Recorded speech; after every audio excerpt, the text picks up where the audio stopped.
G'day, I'm installing a designer trim. We got it for a Wrangler. It's the exterior trim. If I look closer at it, see what it looks like? It's a paint match. Totally. Exactly the same paint match. You can get different colors for the outside and the trim and that. It's just an adhesive like 3M.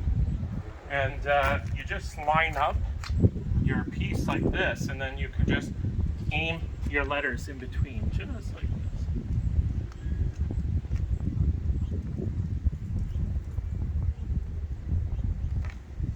Just like that. You put it in lightly at the beginning. Once you get them all across and you feel that straight, you just push them in and they stick. As long as you do it on a warm day,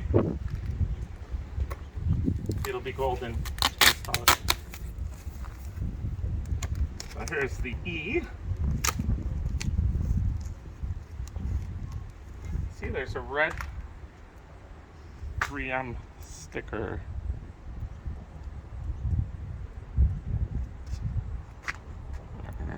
Nope. Of course. There we go. It's really sticky. It's not going to come off. See how hard it is to peel it? So then you just line it up in between. Just like that. You can even push it around. See how I had it on a... It was a little off. You can still slide it. Just like that.